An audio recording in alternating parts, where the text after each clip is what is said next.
everyone, welcome back to my channel and welcome back to Talk Tuesday. Going up on the Tuesday. This is going to be kind of a follow-up video to my mermaid video. I've recently got a lot of new subscribers, so some of you may not have seen this video, but I did do a video on mermaids a couple months back, and we sort of mentioned something called the Aquatic Ape Theory. And a lot of my new subscribers have come actually from a feature that I just did on Shane Dawson's channel, which was an incredible experience for me. I love Shane. It was so awesome to meet him and get to talk about dorky things like the Aquatic Ape Theory. It was like my dream came true. But anyway, I briefly talked on his channel about the Aquatic Ape Theory, and I also briefly talked about it in my mermaid video. And since I did that appearance on Shane's channel, a lot of you guys have requested that I do a video more in depth on the Aquatic Ape Theory and explain it even more, which I am happy to because it's a really interesting one. And this theory isn't really about mermaids. It's actually about evolution. So whether you believe in evolution or not, I'm not gonna debate you in the comments about evolution. The Aquatic Ape Theory is basically just another branch of evolution,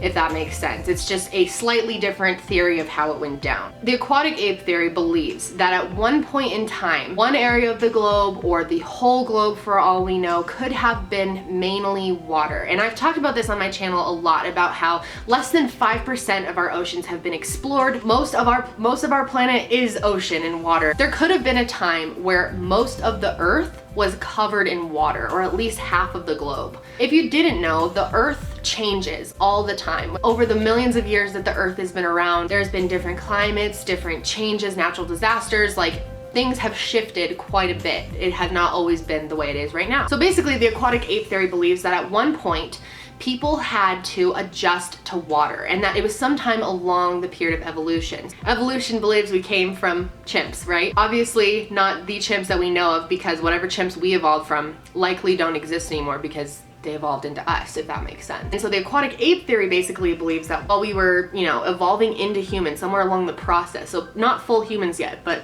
on our way there, that humans had to adjust to an environment of all water, or mostly water. There's an interesting TED Talk I'll link below.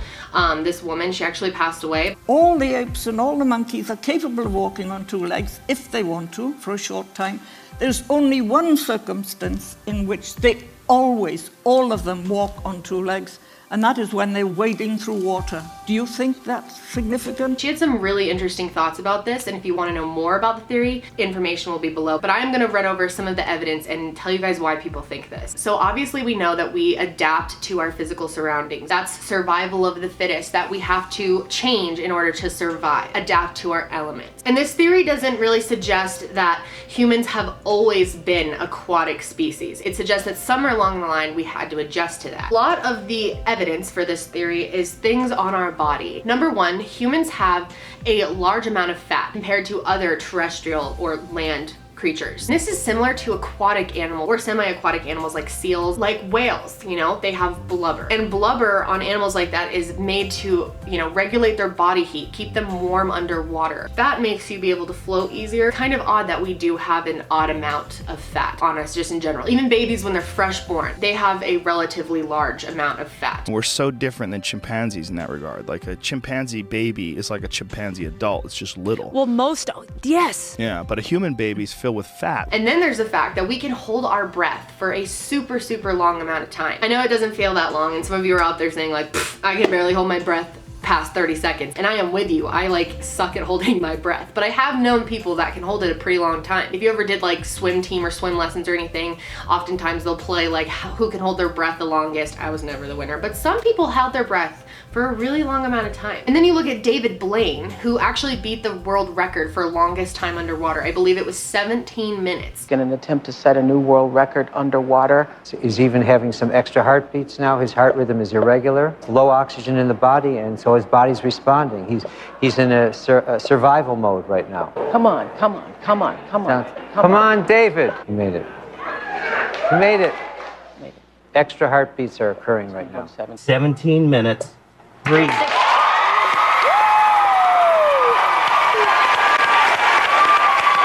Blaine has set a new world record. And it takes, insane mental meditation, tons of training he had to do for that. If you throw a chimpanzee baby in the water, they fucking drown.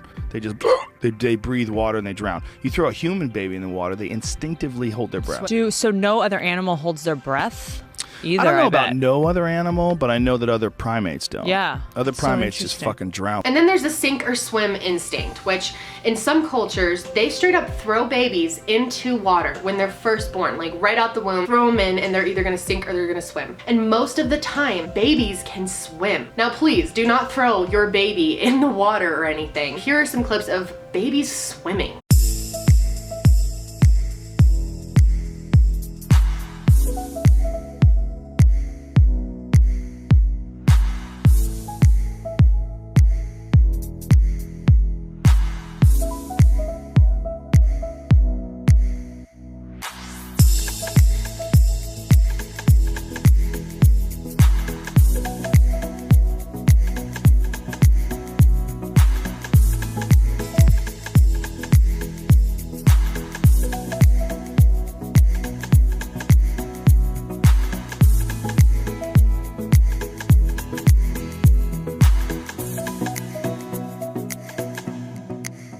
It's very natural, the way that we hold our breath. It's easy for children to pick up on. It becomes something that's second nature to us. I used to be a huge swimmer, and swimming became just as easy as walking. And then you look at our skin and we're hairless. Most of the things we think about that have lost their body hair, mammals without body hair, are aquatic ones, the dugong, the walrus, the dolphin, the hippopotamus, the manatee. We have this smooth skin. It's very unique. We don't have nearly as much hair as other mammals do, as other land animals. You know how they tell swimmers to shave their arms and their legs when they swim, like right before? You're supposed to actually train like with tons of hair. Like I used to have friends in high school that like hated their lives during swim season because they would have to grow their leg hair out like completely. And it's supposed to build resistance in the pool, and the idea is you shave right before you do a competition and you're able to streamline a lot faster. It's like you're just slicker. Our skin is kind of amazing how it's so slick and it's almost built for water. And you look at our glandular system and how we sweat. Humans sweat like an odd amount, and you may not think you sweat that much, but we actually waste tons of water. Other animals don't sweat like we do. It's kind of a bizarre thing that humans do. And then look at your hands. And I talked about this in the mermaid video, but have you ever noticed the way that there's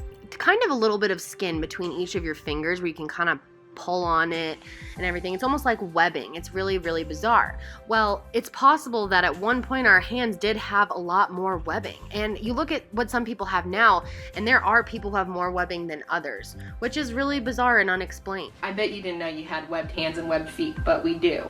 There's kind of like a little bit of pinch of skin between, you know, this part right here. And have you ever been in the pool for like a long amount of time, or the bath or the hot tub or whatever, and you get out and your hands look like raisins, like right on your fingertips, and then sometimes on your toes it'll happen as well, but nowhere else on your body does that happen. Now what's really, really interesting is they've done research, and they have found that it's actually easier to grip things underwater when your fingers are like that, and that using tools and working underwater is easier when your fingers are shriveled up like that. Now why, if we evolved, why would that have ever been there? It makes you think our fingers were like that for a reason, because we were required to work on things underwater or hold things underwater, just adapt to our element. And I always just used to think it was raisin fingers, that's just some weird human thing, but yes, it's actually to pick things up. Next time your hands are like that, see if you notice. You may not notice, it's probably pretty subtle, but see if you notice an enhanced grip. Another strange thing is that we give birth to babies head first, which is actually something that dolphins and whales do. Or our spines are another huge thing. Our spines are flexible and can move just like a dolphin. We're able to maneuver through water very easily because of our flexible spine, and we're able to make that motion and swim quicker. So I don't know. I don't know what I think of this. I think it's definitely possible. It just makes complete sense that at some point during our evolution, we went through an aquatic phase and adapted somewhat to living underwater most of the time or all of the time. This theory is often paired with the theory of mermaids existing. So is it possible that at one point we really were mermaids? Is that possible? Maybe we didn't have a tail like we thought, or maybe it was way different than stereotypical mermaids. But you look at how many old texts and scriptures and tales talk about mermaids and sirens, and there's cave drawings of mermaids that go back so long ago. So maybe mermaids aren't a made-up thing. Just something to get you thinking. But I want to know what you guys think in the comments. Tell me if you believe in the aquatic ape theory or not. Do you think it's possible? Do you think it's likely? Do you not believe in it at all? Do you not even even believe in evolution, because feel free to debate in the comments about that. But that's it for me today, guys. I hope you're having a great day and that you enjoyed this video. Just keep swimming, and I will talk to you next time. Bye-bye.